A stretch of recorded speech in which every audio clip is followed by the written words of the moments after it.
ताज्या आणि महत्त्वपूर्ण बातम्यांसाठी न्यूज 24 सह्याद्रीला आजच सबस्क्राइब करा आणि बेल आयकॉन प्रेस करा। Good morning Sahyadri media partner नगर Sahyadri associated bye Sahyadri publication.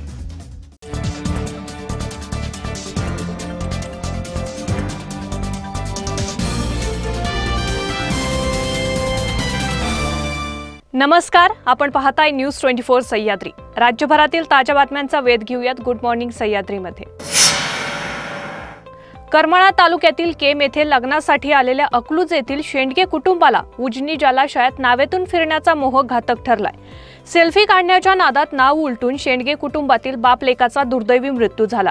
Karmala तालुक्यातील वांगी 3 परिसरातील उजनी जलाशयात ही दुर्घटना घडली आहे। जलाशयात असणाऱ्या इतर मच्छीमारांनी तातडीने पाण्यात उड्या टाकून चौघांचे प्राण वाचवले। राज्यात कोरोना बाधितांची संख्या सातत्याने वाढतच आहे। काल पुन्हा एकदा कोरोना बाधितांच्या संख्येत वाढ पाहायला मिळाली। मागील 24 तासातच महाराष्ट्रात 8293 नव्या कोरोना बाधित रुग्णांची नोंद झाली। सोबतच काल कोरोनामुळे 62 जणांचा मृत्यू झालाय, तर 3753 रुग्ण कोरोनातून बरे झाले आहेत। दख्खनचा राजा ज्योतिबाचे खेटे स्थगित करण्याचे आदेश दिल्यानंतर काल ज्योतिबा डोंगरावर पोलिसांचा कडेकोट बंदोबस्त पाहायला मिळाला। दख्खनचा राजा ज्योतिबाचे रविवारपासून खेटे सुरू झाले।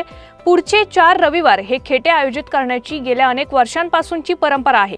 मात्र कोरोनाच्या संकटामध्ये हे खेटे आयोजित करू नयेत अशा पद्धतीने आदेश जिल्हाधिकारी दौलत देसाई यांनी दिले होते। त्यामुळे ज्योतिबा डोंगरावर येणाऱ्या प्रत्येक मार्गावर पोलिसांची करडी नजर आहे। कोर्टातील स्थगितीनंतर मराठा आरक्षणाबाबत निर्माण झालेला पेच सोडवण्यासाठी मुंबईत एक महत्त्वपूर्ण बैठक झाली। मात्र या बैठकीला केंद्रीय न्याय व विधी मंत्री रविशंकर प्रसाद अनुपस्थित राहिले। या महत्त्वाच्या बैठकीला केंद्रीय मंत्रीच उपस्थित नसल्याने बैठकीतील इतर सदस्यांनी जोरदार आक्षेप घेतला। रविशंकर प्रसाद यांच्या अनुपस्थितीबाबत विधानसभेचे विरोधी पक्षनेते देवेंद्र फडणवीस यांनी उत्तर दिलं। केंद्रीय न्याय व विधी मंत्री अशा बैठकीस उपस्थित राहिले तर ते एका बाजूने आहेत असा चुकीचा संदेश जाऊ शकतो, त्यामुळे ते उपस्थित नाहीत असं स्पष्टीकरण देवेंद्र फडणवीस यांनी दिले। मिशन 0 पूर्ण करण्यासाठी सर्व नियमांचं पालन करण्याचे आवाहन मुंबई महापालिकेने यापूर्वी केले होते। मात्र गेल्या 15 दिवसात पुन्हा एकदा कोरोना रुग्णांची संख्या वाढल्याने महापालिकेचे देखील धाबे दणाणले आहेत। परिणामी मुंबईकर आम्ही आपल्यावर नजर ठेवून आहोत आणि कोरोनाचा प्रादुर्भाव थांबवून मिशन 0 साध्य करणे आपल्या सर्वांची जबाबदारी आहे। कृपया मास्कचा वापर करा असे आवाहन मुंबई महापालिकेने नागरिकांना पुन्हा एकदा केले। आता घेतोय छोटासा ब्रेक, मात्र आपण कुठेही जाऊ नका, पाहत रहा न्यूज 24 सह्याद्री। जिल्ह्यातील प्रत्येक गावातील बित्तम बातमी जिल्ह्याची खबर बातमध्ये रोज सायंकाळी 7 वाजता फक्त न्यूज 24 सह्याद्रीवर। रोखोक पत्रकारिता, निर्भीड बाणा आणि कणखर भूमिका, महाराष्ट्राचा सखा, सत्याचा पाठीराखा, शब्दांचं सामर्थ्य, विश्वसनीयतेची उंची, न्यूज 24 सह्याद्री। ब्रेक नंतर गुड मॉर्निंग सह्याद्रीमध्ये आपलं पुन्हा एकदा स्वागत। वळूयात पुढच्या बातम्यांकडे। राज्य विधिमंडळाचे अर्थसंकल्पीय अधिवेशन आज 1 मार्च पासून सुरू होतंय। कोरोना, मराठा आरक्षण, पूजा चव्हाण मृत्यू प्रकरण, शिक्षक आंदोलन यांसारख्या मुद्द्यांवरून सरकारला कोंडीत पकडण्याची हवा विरोधकांनी केली आहे। मात्र सत्ताधारी अधिकच आक्रमक झाले असून इंधन दरवाढ आणि महागाईवरून विरोधकांची हवाच काढून टाकण्याचा निर्धार केला। 8 मार्च रोजी राज्याचा अर्थसंकल्प सादर केला जाईल। पेट्रोल डिझेलवरील कर कमी करण्याबरोबरच वेळेत कर्ज भरणाऱ्या शेतकऱ्यांना प्रोत्साहनपर अनुदान देण्यासाठी या अर्थसंकल्पात भरीव तरतूद होण्याची शक्यता आहे। शिरपूर तालुक्यातील थाळनेर पोलिसांच्या सतर्कतेमुळे अवैधरित्या गुरांची होणारी वाहतूक उघड झाली।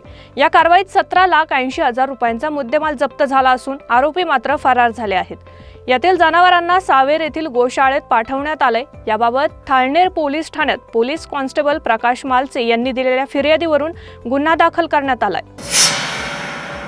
गंगापूर उपजिल्हा रुग्णालयात एकच रुग्णवाहिकेवर रुग्णालयाचा भार असल्याने त्याच रुग्णवाहिकेद्वारे प्रसूतीचे, कोरोनाचे तसेच अपघाताचे रुग्ण घेऊन जावे लागत आहेत। त्यामुळे नादुरुस्त असलेल्या रुग्णवाहिका दुरुस्त करून रुग्णांना 24 तास उपलब्ध करून देण्याची मागणी केली जाते। उदयोन्मुख पिढीच्या उज्ज्वल भविष्यासाठी विज्ञानाच्या कसोटीवर उतरून विद्यार्थ्यांमध्ये वैज्ञानिक दृष्टिकोन रुजवण्याची गरज असल्याचे प्रतिपादन महाराष्ट्र अंधश्रद्धा निर्मूलन समितीचे राज्य सरचिटणीस बबनराव कानकिरड यांनी केले। महाराष्ट्र अंधश्रद्धा निर्मूलन समिती अकोला शाखेच्या वतीने राष्ट्रीय विज्ञान दिनानिमित्त आयोजित वेबिनार प्रसंगी ते बोलत होते। विज्ञान प्रचार प्रसारासाठी धडपडणारे कार्यकर्ते, शिक्षक, विद्यार्थी या कार्यशाळेत सहभागी झाले होते। दिव्यातील अनधिकृत बांधकामाचा विषय हा चांगलाच गाजतोय। त्यातच ठाणे महापालिकेच्या आरक्षित भूखंडावर सुद्धा अनधिकृत बांधकामाला सुरुवात झाली। हे लक्षात येताच दिव्यातील सर्व भाजप कार्यकर्त्यांनी हे बांधकाम होऊ नये म्हणून महापालिकेशी पत्रव्यवहार केला। मात्र प्रशासन किंवा सत्ताधारी याकडे गांभीर्याने लक्ष देत नसल्याने भाजपने आता दिव्यात स्वाक्षरी मोहीम चालू केली। या स्वाक्षरी मोहिमेचे उद्घाटन भाजप आमदार रवींद्र चव्हाण यांनी स्वाक्षरी करून केले।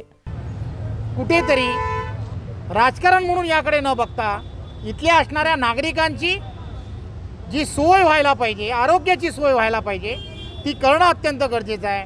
मी आज या दिवाकरांना एवढीच विनंती करतो आहे की या स्वाक्षरी मोहिमेच्या माध्यमातून आपल्याकडे प्रत्येक इथला असणारा कार्यकर्ता येणार आहे।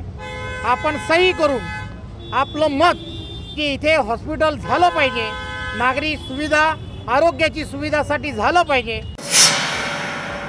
या बातमीबरोबरच वेळ झाली इथेच थांबण्याची। ताज्या बातम्यांसाठी पाहत रहा न्यूज 24 सह्याद्री। शब्दांचं सामर्थ्य, विश्वसनीयतेची उंची, न्यूज 24 सह्याद्री।